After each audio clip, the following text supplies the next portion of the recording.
For 20 years, Matt Lauer was the face of American mornings. Millions of people woke up to his smile. He sat in that iconic Today Show chair like he owned it. He interviewed presidents. He made America laugh. He was trusted. He was loved. He was untouchable. Then everything changed in a single day. On November 29, 2017, NBC fired him. Not suspended. Not investigated. Fired. Immediately. And the reason shocked everyone. Multiple women came forward with allegations of sexual misconduct. Some said it happened in his office. Some said it happened over years. The company that built him as America's sweetheart decided he had to go. Right now. No second chances. No farewell tour. Nothing. But here's what most people don't know. This wasn't some quick scandal that disappeared in a news cycle. This was the moment everything about Matt Lauer changed. His reputation. His money. His family. His future. Some say he deserved it. Others say the public never heard the full story. The truth is somewhere between those two worlds, and it's far more complicated than anyone realized.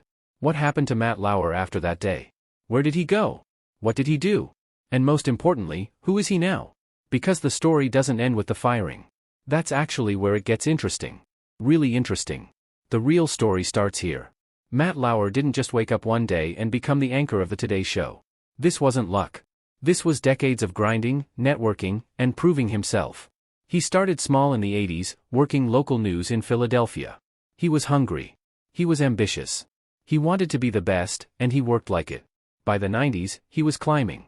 Regional anchor. National correspondent. Then finally, in 1997, he got the call.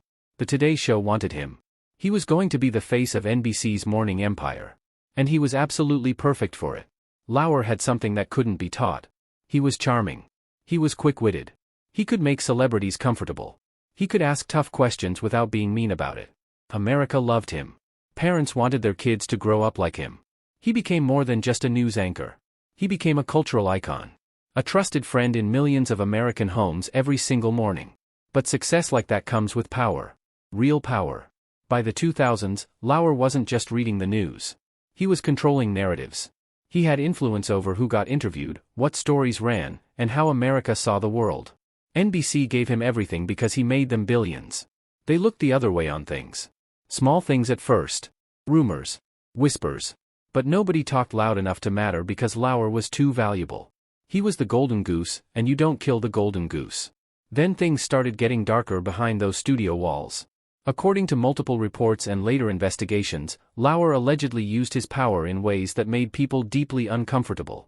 Some women said he would lock his office door and make inappropriate advances.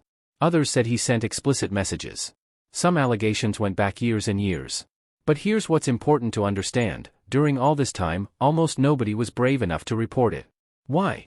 Because Lauer wasn't just popular. He was powerful. Speaking up meant risking your career, your reputation, everything. The culture at NBC protected him, whether intentionally or not. And Lauer knew it. For nearly 20 years, he lived in this bubble where consequences didn't seem to apply to him. He was too famous. Too valuable. Too connected. That's the kind of power that corrupts people. Not because they're born evil, but because nobody ever tells them no. Nobody ever makes them face what they've done. And when you never face consequences, your behavior escalates. It gets worse. It gets bolder. It gets uglier.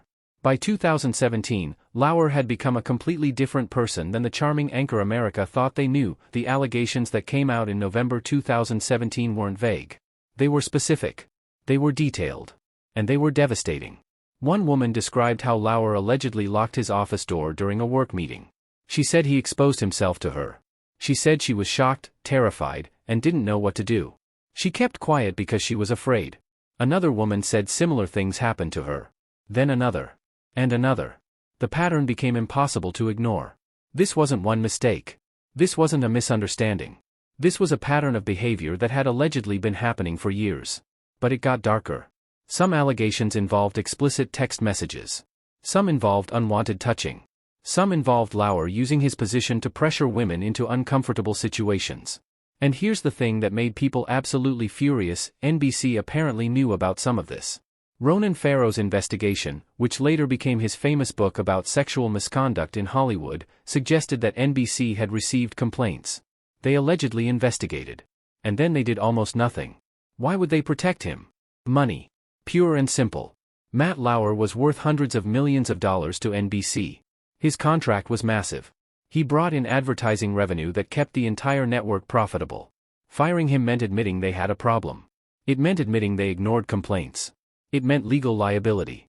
So instead, some reports suggest they either minimized the complaints or settled them quietly with non-disclosure agreements.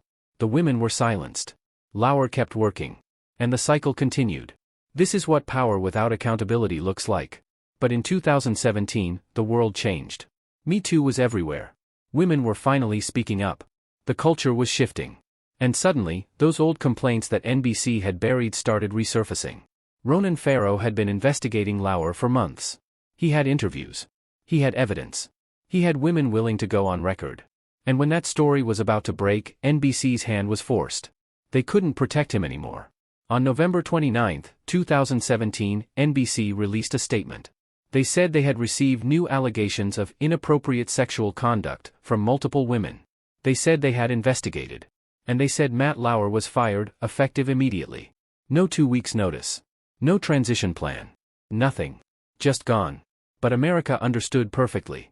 Within hours, his name was everywhere. Not as a trusted news anchor. As someone accused of sexual misconduct. His legacy, built over 2 decades, collapsed in a single news cycle. Colleagues who had worked with him for years suddenly couldn't distance themselves fast enough. Friends disappeared. Speaking engagements were cancelled. His name became toxic. And then came the silence. The days after Matt Lauer was fired were absolutely brutal for him. Imagine waking up and realizing your entire life has been erased. One day you're one of the most famous people in America. The next day, you're radioactive. Nobody wants to be near you. Nobody wants to hire you. Nobody wants to defend you publicly because it could destroy their own reputation. Lauer went into complete hiding. He didn't do interviews. He didn't make public statements. He didn't try to fight back on social media like some celebrities do. He just disappeared. And the silence made things worse in some ways. People filled the void with their own narratives. New allegations kept coming. Investigations expanded. Documentaries were made about sexual misconduct in media, and his story was featured prominently. Every time something new came out, it reminded America of what he had done. The wounds kept getting reopened. His family went through hell too. Lauer was married to Annette Roque at the time. They had 2 children together. Suddenly, his wife and kids were dealing with the fallout from his actions. Their privacy was invaded. Their names were in headlines. People recognized them in public. It was humiliating. His marriage, already reportedly strained, couldn't survive the pressure. In 2019, less than 2 years after the scandal, Lauer and Roque divorced. The settlement was reportedly substantial, but money can't fix what happened to that family. The damage was real. But there was something else happening behind the scenes that shocked people. Lauer's financial situation didn't actually collapse like you might think. Yes, his career was over. But he had already made hundreds of millions of dollars. His net worth was estimated at around $80 million. He had investments. He had real estate. He had wealth that insulated him from the kind of real consequences that ordinary people would face. He couldn't work in television again, but he didn't need to. He could live comfortably for the rest of his life without ever working another day. To many people, that felt deeply unfair. Here was a man accused of serious misconduct, and he got to keep his fortune while his victims had to live with what happened to them. Some victims said they had to leave the industry entirely. They lost careers they had built. They lost income. They lost stability. And Lauer? He lost his job. That was it. Sure, his reputation was destroyed, but his bank account was fine. The public anger about this was real and it was justified. But something unexpected happened in those first few months after the scandal. As more details came out, some people started asking harder questions. Not to defend Lauer, but to understand the full picture. What exactly had he done? Were all the allegations proven? How much of this was misconduct, and how much was workplace behavior that was inappropriate but not illegal? These weren't comfortable questions, but they were being asked.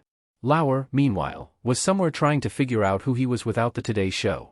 For 40 years, his entire identity had been wrapped up in being a television anchor. It was his purpose. It was his power. It was his reason for existing, in some ways. Now that was gone. He couldn't go back to that world. The industry had turned against him completely. So what do you do when everything you've built your life around disappears? You have to rebuild. Or you have to run. After the initial shock wore off, Matt Lauer faced a choice that most canceled celebrities face. Do you try to make a comeback? Do you apologize publicly and attempt to rehabilitate your image? Do you fight back against the allegations?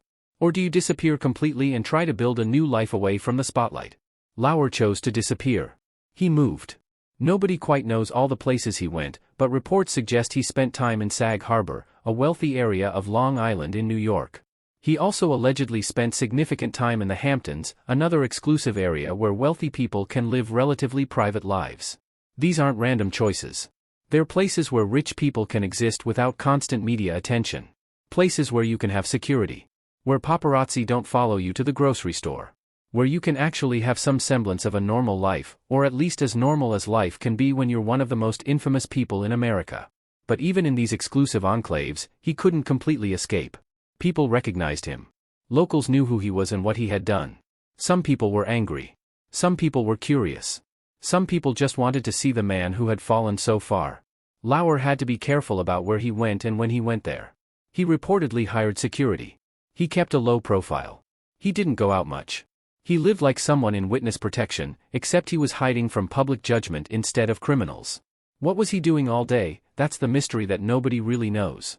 Some reports suggest he was spending time with his kids, trying to maintain relationships with them even after the divorce. Some suggest he was working with therapists and trying to understand what had happened in his life. Some suggest he was just existing, processing the massive fall from grace. But the truth is, we don't really know because Lauer wasn't talking to anyone. For years, there was almost complete silence from him. No interviews. No public appearances. No social media presence. It was like he had vanished into thin air. And in some ways, that was probably the smartest thing he could have done. Every time someone in his position tried to make a comeback or defend themselves, it made things worse. The public didn't want to hear from them. They wanted them to stay gone. But staying gone comes with its own psychological toll. Think about what that must have been like. Going from being recognized and celebrated everywhere you go to being completely invisible. Going from having the most important job in American television to having no job at all. Going from having your voice heard by 60 million people every morning to having nobody want to hear your voice ever again. That's not just a career change. That's an identity death. And rebuilding from that isn't easy, even if you have money. Reports from people who claimed to know Lauer during this period painted a picture of someone who was deeply depressed. Someone who had lost his way. Someone who was struggling to understand how his life had gone from perfect to ruined so quickly. He couldn't go back. He couldn't move forward. He was stuck in a kind of limbo, waiting for the world to forget about him. But the world wasn't forgetting. Every few months, a new documentary would come out about sexual misconduct in media, and Lauer's story would be featured again. Every anniversary of the scandal, news outlets would revisit what happened. Every time a new allegation came out against someone else in media, people would compare it to Lauer's situation. He was stuck in a permanent state of being remembered for the worst thing he had ever done. And there was nothing he could do about it except wait and hope that eventually, people moved on. Years passed. So what is Matt Lauer doing in 2024? Where is he? What does his life actually look like? The answer is both surprising and completely predictable at the same time. He's still living quietly, mostly out of the public eye. Reports suggest he's spending time between his properties in the Hamptons and other exclusive locations. He's not working in television. He's not trying to make a comeback. He's not attempting any kind of public rehabilitation. He's just living. Quietly. Privately. With his wealth insulating him from the real-world consequences that most people would face. But here's what's interesting. Over the past few years, there have been occasional sightings of him.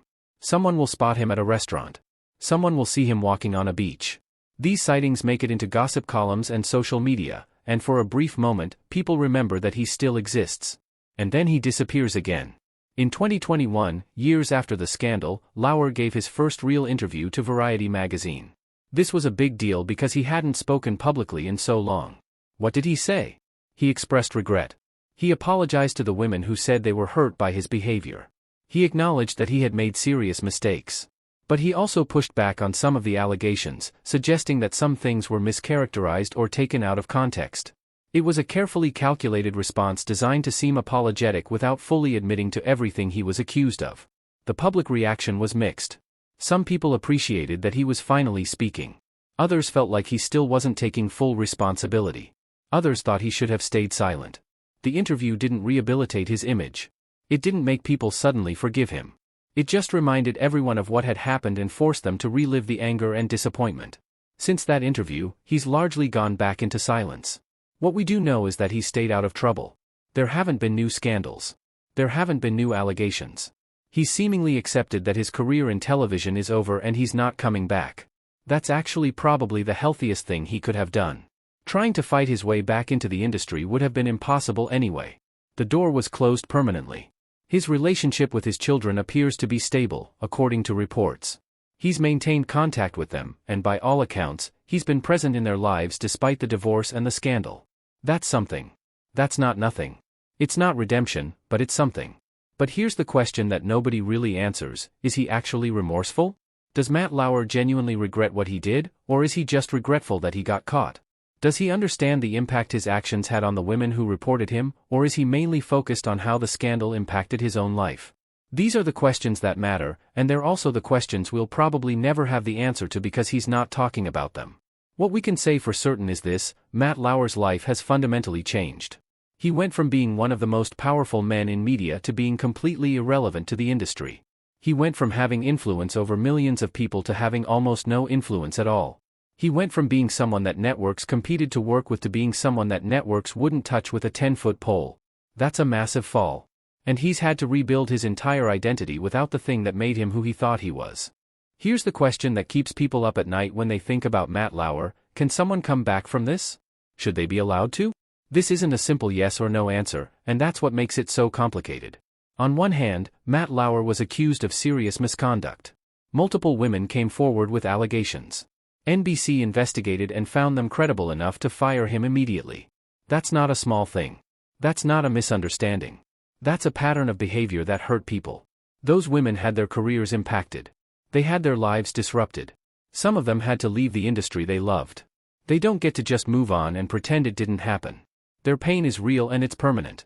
From that perspective, Matt Lauer doesn't deserve a comeback. He doesn't deserve forgiveness. He doesn't deserve to ever work in a position of power again where he could potentially hurt more people. But here's the other side of this conversation. Matt Lauer was also a human being who made terrible mistakes. He's paying a price for those mistakes. His career is over. His reputation is destroyed. His family suffered because of his actions. He's living in exile, essentially, unable to participate in the industry he spent his entire life building. He's lost almost everything that mattered to him professionally and personally. Is that enough punishment? Should someone be permanently cancelled, even if they genuinely change and become a better person? These are the questions that society is wrestling with right now. The truth is, we don't know if Matt Lauer has actually changed. We don't know if he's done the deep work necessary to understand why he behaved the way he did. We don't know if he's genuinely remorseful or just remorseful that his life fell apart. And because he's been silent for so long, we probably won't ever know for sure. That silence itself is telling. A truly remorseful person might feel compelled to do more, to speak more, to try to make amends in whatever way they can. The fact that Lauer has chosen to stay mostly quiet suggests that maybe he's not as committed to change as he claims to be. But there's another possibility too. Maybe Lauer has learned that no matter what he says, nobody is going to believe him. Maybe he's learned that trying to defend himself only makes things worse. Maybe he's learned that the only way forward is to accept his fate and move on quietly. In that case, his silence is actually a form of respect for the people he hurt. By not trying to convince everyone that he's changed or that he deserves forgiveness, he's acknowledging that it's not his place to make that decision. Only the people he hurt get to decide if they can ever forgive him. What's really important to understand about the Matt Lauer story is that it's not just about him. It's about a system that protected him. It's about a culture in media that looked the other way when powerful men behaved badly. It's about the fact that it took the Me Too movement for something to finally be done. It's about the women who had to suffer in silence for years before they felt safe enough to speak up. The Matt Lauer scandal wasn't a one-person problem. It was a systemic problem, and he was just the most visible example of it. NBC has changed since then. The industry has changed. Companies are more careful now. Women are more empowered to report misconduct. That's progress. Real progress. And it happened partly because of what happened with Matt Lauer and people like him. So what's his legacy? Matt Lauer will probably be remembered as a cautionary tale. A reminder of what happens when power goes unchecked. A reminder of why accountability matters. A reminder that being famous and successful doesn't give you the right to treat people badly. That's not a good legacy, but it's a legacy that serves a purpose. It teaches lessons. It makes people think differently about power and responsibility. As for Matt Lauer himself, he'll probably spend the rest of his life in relative obscurity, living comfortably on his wealth but forever defined by his worst moments. And maybe that's the real punishment. Not the loss of his job or his reputation, but the permanent knowledge that he'll never be remembered for any of the good things he might have done. He'll be remembered for this. For the allegations. For the fall. For the silence that followed. That's a heavy burden to carry for the rest of your life. The story of Matt Lauer isn't just about one man's fall from grace. It's about something much bigger. It's about power. It's about accountability. It's about what happens when institutions protect powerful people instead of protecting the people those powerful people hurt. For 20 years, Matt Lauer was untouchable. He had money. He had influence. He had a platform. And because of all that, he operated in a world where normal rules didn't seem to apply to him. He allegedly did things that would have destroyed most people's careers immediately, and he kept working anyway because the system protected him. That's not a personal failure. That's a systemic failure. That's a failure of the people around him who knew what was happening and said nothing. But here's what's important to remember. The system changed. People spoke up. Women found their voices and used them. And suddenly, the protection that Matt Lauer had enjoyed for so long evaporated instantly. That matters. That shows that even the most powerful people can fall. That shows that accountability is possible. That shows that if enough people demand change, change can actually happen. Matt Lauer's life after the scandal is a life of exile and silence. He's not dead. He's not in prison. But in many ways, his life as he knew it is over. He can't go back to television. He can't rebuild his career in media. He can't undo what happened. He can only exist quietly, living with the consequences of his actions, watching from the sidelines as the world moves on without him. And maybe that's exactly what should happen. Not because we believe in permanent punishment or because we think people can never change. But because some positions of power should never be regained by people who have abused that power. Some doors should stay closed. Some consequences should be permanent. That's not about revenge. That's about protecting future victims. That's about making sure that the system that protected Matt Lauer for so long never protects anyone like him again. The real lesson of the Matt Lauer story isn't about him at all. It's about us. It's about the choices we make as a society. Do we hold powerful people accountable? Do we believe women when they come forward? Do we value the safety and dignity of workers over the convenience of powerful employers? Do we demand change when systems fail? These are the questions that the Matt Lauer scandal forced us to answer. And for the most part, we answered yes. That's the legacy that matters. Not Matt Lauer's fall, but what we learned from it. Not his punishment, but the systemic changes that followed. Not his silence, but the voices of the women who finally spoke up and changed the conversation forever. Matt Lauer's story is a story about what happens when power goes unchecked and what happens when that power is finally challenged. It's a story about redemption that never comes, not because we're cruel, but because some things are too serious to be forgiven with an apology and time. It's a story that reminds us why accountability matters. Why listening to women matters. Why changing systems instead of just removing one bad person matters. His life after the scandal will probably be quiet. Comfortable in a financial sense. But forever marked by what he did and who he hurt. That's the real consequence of his actions. Not poverty. Not prison. But the permanent knowledge that he'll never be trusted again. That he'll never have influence again. That he'll never be able to use his power to hurt anyone again. And in a strange way, that might be the most effective punishment of all. Because power without trust is just emptiness. Money without respect is just numbers in a bank account. Fame without admiration is just notoriety. And that's what Matt Lauer has left. A comfortable prison of his own making, built from the choices he made and the people he hurt. The question that remains is whether he's learned from it. Whether he's actually changed. Whether he understands the impact of what he did. Those answers only he knows. And he's not telling us. But this wasn't the only unbelievable chapter in the story of sexual misconduct and power in American media. The next story on your screen reveals an even bigger scandal that most people still don't know about. Someone even more powerful. Allegations even more shocking. A fall even more dramatic. You won't believe what happened. Make sure you subscribe right now because you don't want to miss the stories that networks don't want you to know about.